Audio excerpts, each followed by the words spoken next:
Hello and welcome back to The Stage Door, presented by Canberra Arts right here in Corner Brook on Rogers TV.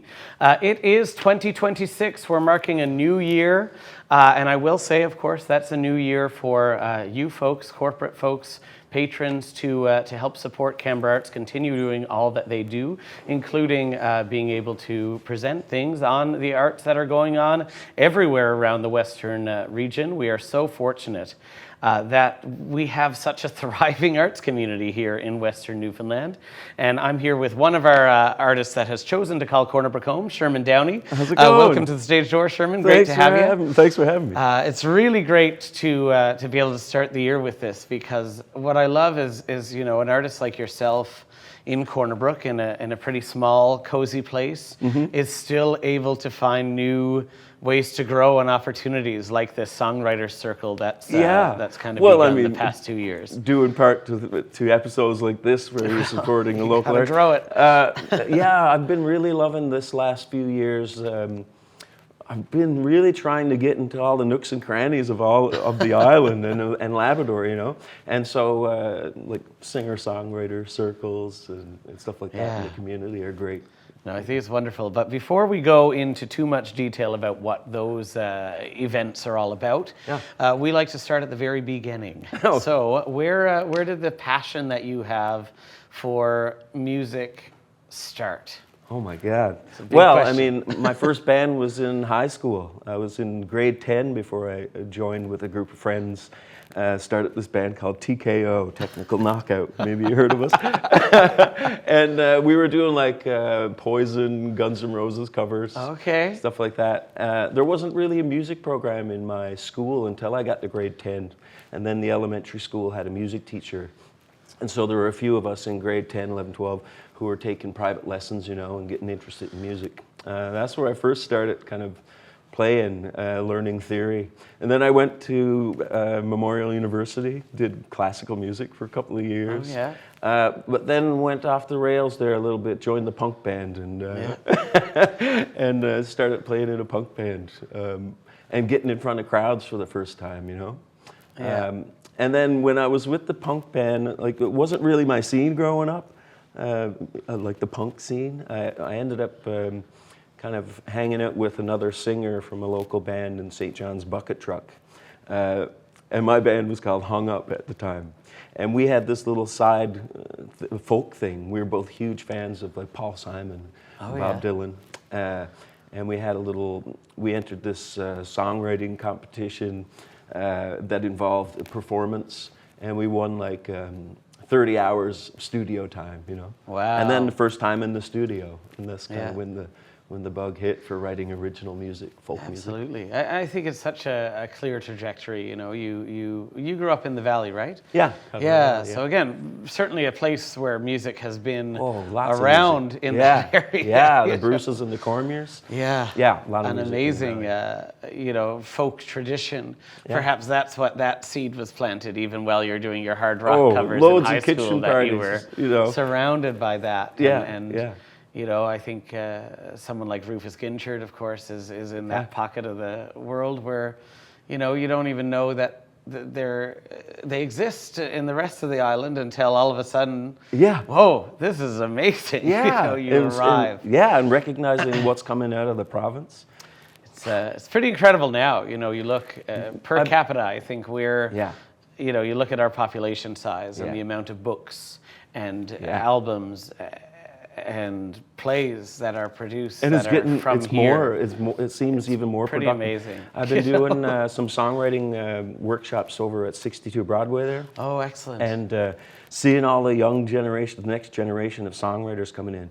And they're so confident in like when I was in grade 10, to write a song, to write my feelings down on a piece of paper and then sing them for people, it was just daunting, Yeah. But it seems like we're getting young songwriters even as young as 8, 9 years old. It's amazing. And just pouring their hearts out on paper and confidently coming up with great songs. Yeah. Yeah. And I think that is part of the magic of Newfoundland, and I think Western Newfoundland in particular in many ways. You know, you look at the different youth arts organizations, you know, 62 Broadway with those songwriting workshops, Canberra Arts and Graham Academy has musical theater programs, and in the summers before 62 Broadway kind of really launched into that, we did a couple songwriting things with Bridget Swift, which was so much fun. And again, it's so nice that now there's a proper home that's their focus is on that kind of creation of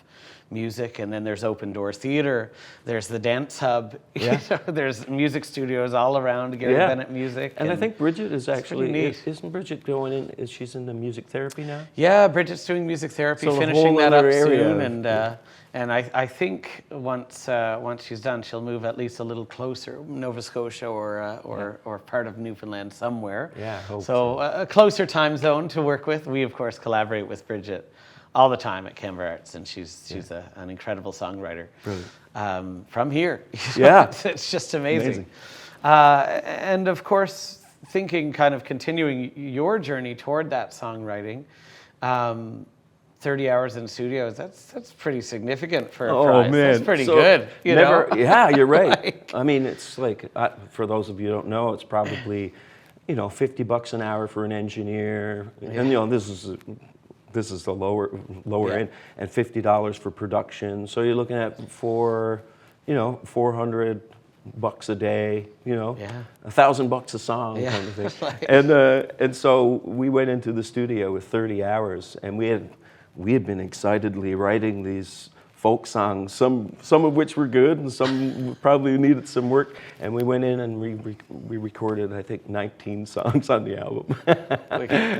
On that first time, just trying to get everything down, you know? Yeah. Exciting to get in the studio. And that's another thing 62 Broadway does, is kind of like, for these songwriting camps, you write, and then you're in the studio and you record, so you get that whole experience. And you got Lou, who is just, you know, another West Coast gem. Lou McDonald as your producer. Like Prince and Madonna, like, everybody knows Lou.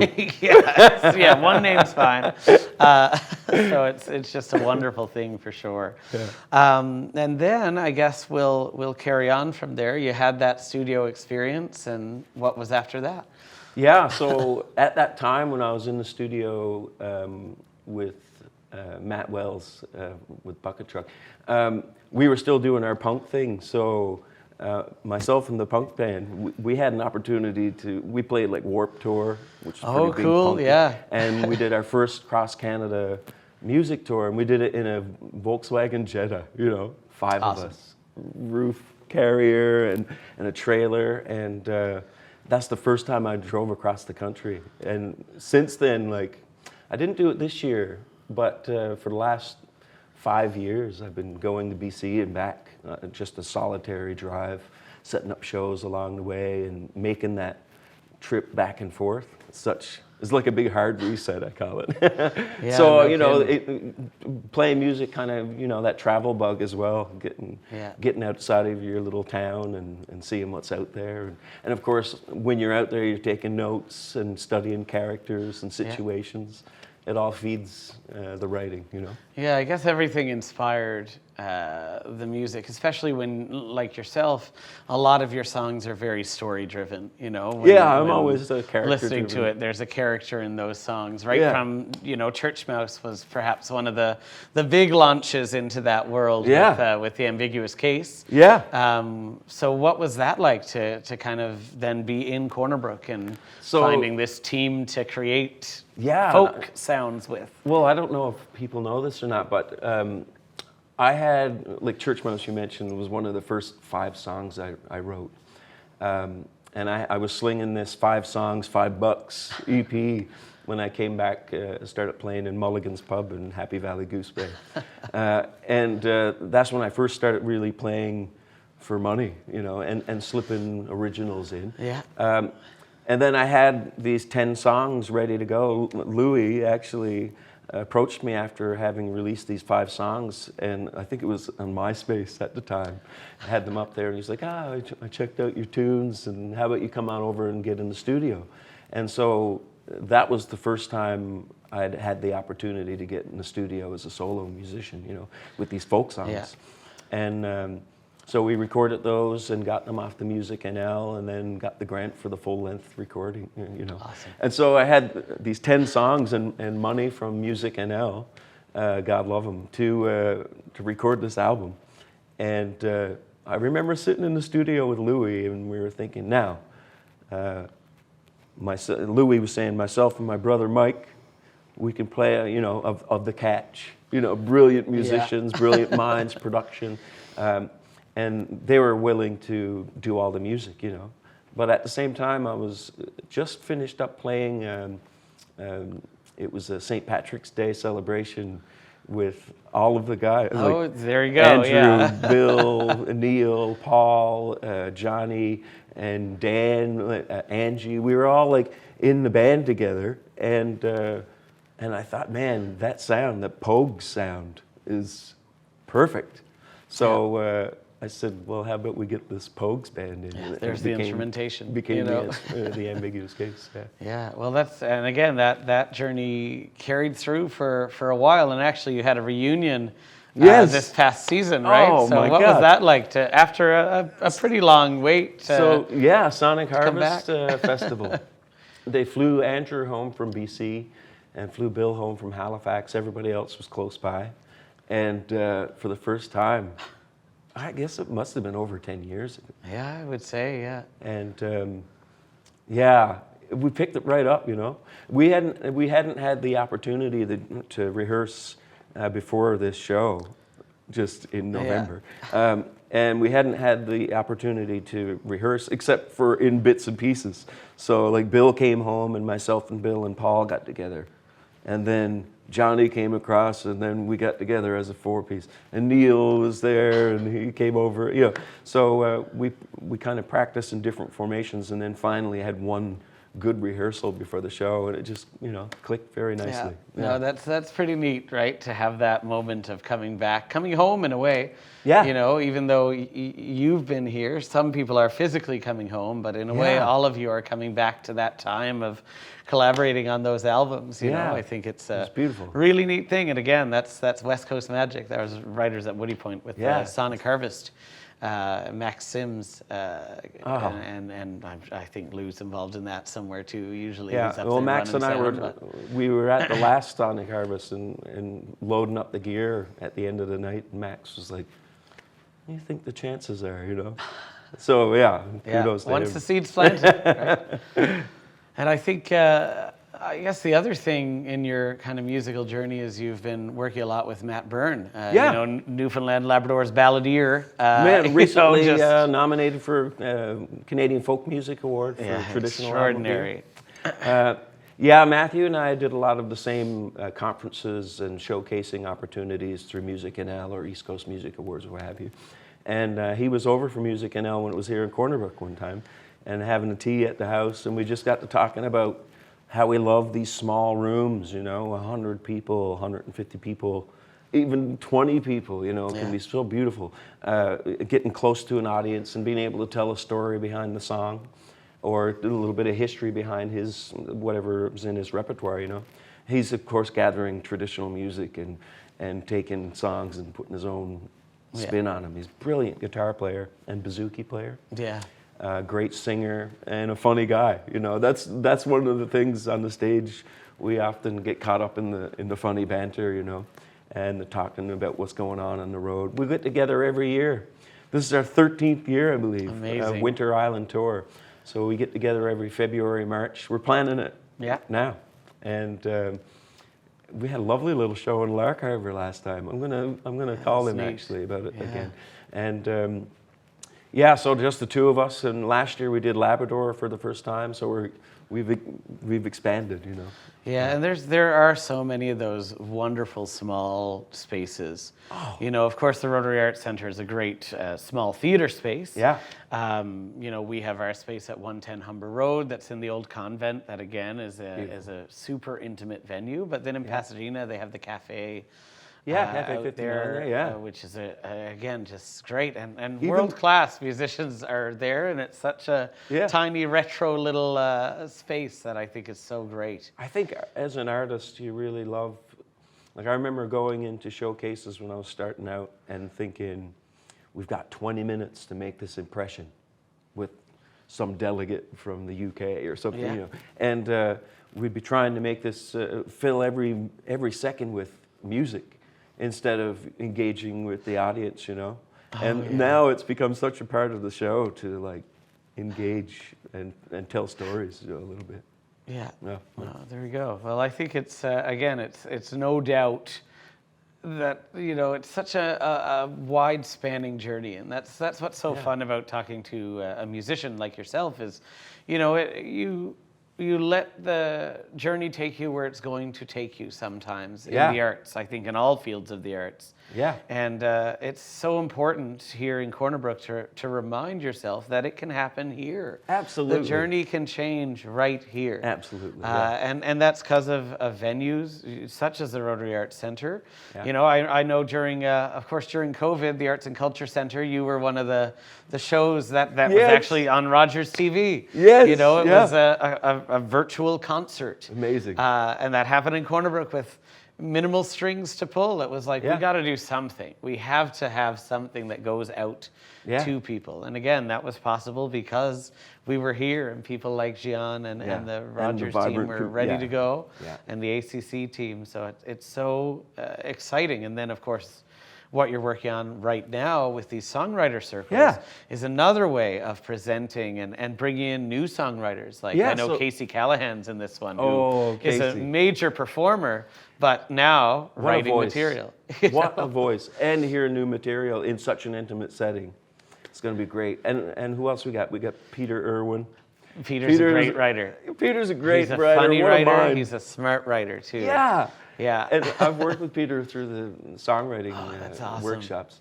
And to be in his presence while he's writing and playing, like it's always different. He's firing on so many cylinders, you know. His writing is really interesting. I'm excited for people to see his playing piano. That's wonderful. No, I think that's super cool because Peter was actually, when we were doing the songwriting before 62 Broadway kind of got started in our summer camps with Graham Academy. Yvette Lorraine and Bridget were doing it, and Peter was one of the students and came up with this wild story about like dinosaurs and fast food restaurants, and it was like it was like a young Bo Burnham. Like it was really that level of humor. That's that was a great like, compliment. This is amazing. And true. to watch and I mean, the last time I saw Casey was over it was at the Sonic Harvest, I guess. She was one of the closing. And I just remember standing in the room and being in awe of the band and her vocal range and her delivery and just her presence. And then just to kind of look around the room and see I'm not the only one who's feeling this. Yeah. You know, what a great performer. And then Brad O'Coin is fairly new on the scene as well. Absolutely, yeah. Not many people know Brad's my cousin. Oh, on my mom's there you side. go. It's a small world, isn't it? And so I've played many a living room party with Brad. Excellent. And he's such a great player. I love, like I've always been, you know, I played with Jody Richardson one time, and we had to go up. We were playing this after party up in Woody Point for something. Oh yeah. And there was no prep or anything. It was just all the musicians all on board. And he was like, "What do you want to play now?" You know, I was like, "Don't get too complicated." I said, you know, he said, "Oh, you're chicken fries and gravy," which is C, F, and G for the musicians right there. And I very much am. You know, I'm just I play my chords and I play a bit of harmonica and a whistle. But Brad, I love watching Brad's development musically. You know, he's a phenomenal drummer. And quite a jazzy little guitar player. I'm excited about having him in the circle. Yeah, no, it's such a great opportunity for those who maybe haven't went to this type of show. It is a bit more casual. It's a bit more intimate. It's a conversation. Yeah. It's saying, here's you know, this song, and you get to learn why the song was written, what inspired it. Sometimes what inspired the chord structure. It's just a conversation between four people who do the same thing or in the same world, talking about their process, and then you get to hear what that process sounds like. And I believe at the first one, I mean, I was playing stuff that hasn't been finished yet. Yeah, it's so exciting. It's kind of fun to talk about the songwriting process with other artists and see what their process is too. Yeah, no, I love a songwriting circle, so it's so exciting that the Rotary Arts Centre and Brad Randall and the team there have come up with that. Every song's like a palate cleanser. Yeah. You know, every song is an interesting thing. You know, No, moving around exactly, the room. and you know it's funny actually. Before we kind of launch into to the end of the episode where you'll show a song, I did want to harken back to, you mentioned your love of Paul Simon, and of course there was a time not too long ago where Canberra Arts, then Gross Morn Summer Music, presented you in a Paul Simon show. There's footage, there is. It's and he had tap shoes and everything. So that was a layer of growth there. I haven't done choreography since, but it's so fun to learn the box step while I'm playing guitar. It's pretty neat. What a great show that was. And again, like it's amazing when even we think back of the type of shows that we have been doing. It's a neat thing. And of course, so Corner Brook, stay tuned. There's lots coming up from Canberra Arts. We have some February events kind of around Valentine's Day. And then we also have in February we're bringing back a festival of new work, seasonally disordered, set kind of during the dark of winter. Some local writers have submitted work. Cassie Lukeman's kind of spearheading that project. And then March, we have our community musical, The Prom. It's the Newfoundland Labrador premiere of that show, directed by Edmund McLean. We're thrilled to bring Edmund back and be started rehearsals these weeks. April, there's going to be a really exciting small festival coming up, and another small festival in May, and then our musical theater kind of festival weeks in end of May and early June. So lots coming up from us. Of course, the Rotary Arts Centre has some great events. Songwriter Circle is Friday the 16th. And of course, Friday the 9th, Noah Hamilton and Bernice are doing a fundraiser for CB Nui, another really important festival. So if you don't have tickets for that, they are still available before Noah heads back. Another great songwriter, is Noah Hamilton. So that's certainly worth seeing. And a quick thank you to our gold level sponsors from 2025, Harbor Financial and White & George Accounting. It's a new year now, so we will be sending out our corporate plan, but if you're interested, do not hesitate to get in touch with us at Canberra Arts. You could email Ian Locke at canberraarts.ca. We'd love to have you join our team of supporters and support things like this, the shows that we do, the education work that we do, and support our whole artistic community, because that is what it is all about, is taking the time to work together to make magic happen. And that's the West Coast of Newfoundland and Arts for you. Sherman's going to play us out for the end of the episode, and thanks for tuning in at the stage door.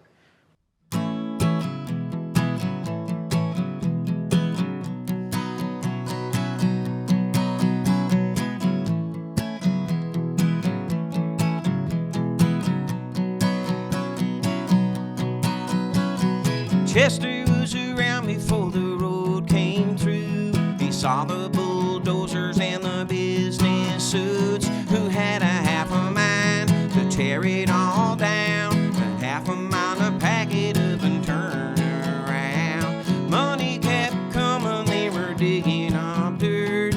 Chester on his porch looking undisturbed. If ever you have heard the voice of cool reason, you'd recognize the situation when you see one. Somebody had to ruffle up his feathers as a test. Somebody had to prove to someone somebody's best. Then, as you probably guessed, well, things got out of hand when Chester faced a man. Accordions.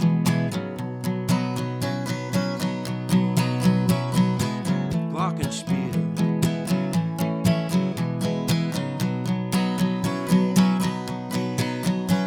The holes got bigger, they were deep in the ground. With their picks and their shovels, they were kicking around. Whatever they had found sure must have been a big one, 'cause they were jumping up and down in celebration. Out with his wrenches in the middle of the night, Chester lefty loosied everything inside, and the whole operation fell deep into the dust. The suits left for the city and the rubble left to rust. Somebody had to ruffle up his feathers as a test. Somebody had to prove to someone somebody's best. And as you probably guessed, well, things got out of hand